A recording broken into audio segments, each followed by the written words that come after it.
So, I mean, I've said before that everyone is a channeler. And what I realize is that we have to live as the channeler full time, be a full-time channeler, and not as the conditions. Because in order for us to know what the right choices are, you have to be observant, open enough, and aware to stream in the choices, options, decisions, or whatever that are best for you in any given moment, which requires you to be a channeler. So you can't allow yourself to just cling to conditions or narratives. You have to live from this place of observation and openness, being aware of the conditions and objects and narratives passing through you without clinging to them. You're a witness to it all as the channeler, but you are not clinging to any of it.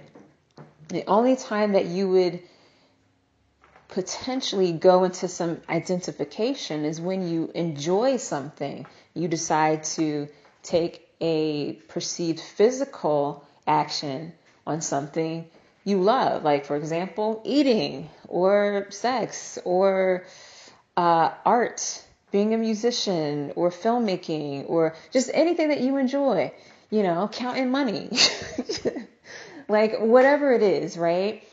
Only engage and identify into those things that you enjoy temporarily, and then just go back to being aware and just being detached, and just realizing that, I'm supposed to be relaxed and detached and just generally aware and open, knowing that, when you're living as awareness or living as the channel, you know that any narrative that comes by doesn't have any control over you. That's one thing that becomes really evident and clear over time, that the negativity can't touch you. It's just a matter of, are you choosing to touch the negativity through identification? So again, awareness and pulling our awareness back into this place of just being a pure observer full time and only engaging that which is enjoyable or pleasurable. Like, that's how we conduct ourselves through the reality. And if we're only doing that, then you will find that when you're living consistently in that way, you're not going to pick up on other people's energy. Why? Because you know exactly what you are identifying and engaging into. Somebody might come up and say that they're having a hot mess of a day, and you won't give a fuck because you're just so full of joy. Why is that?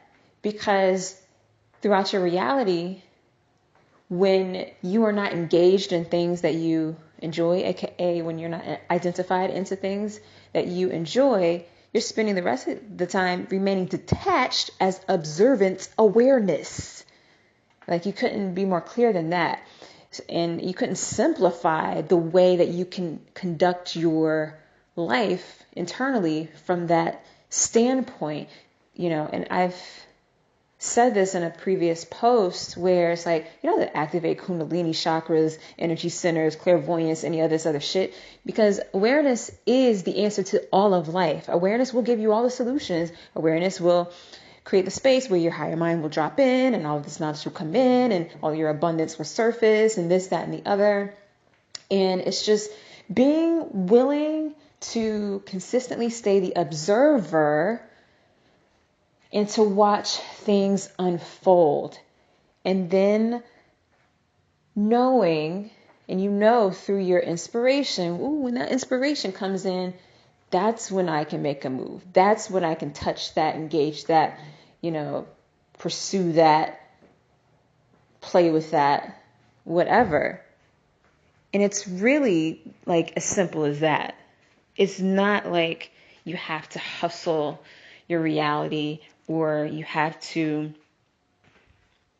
make it academic or make it all extra.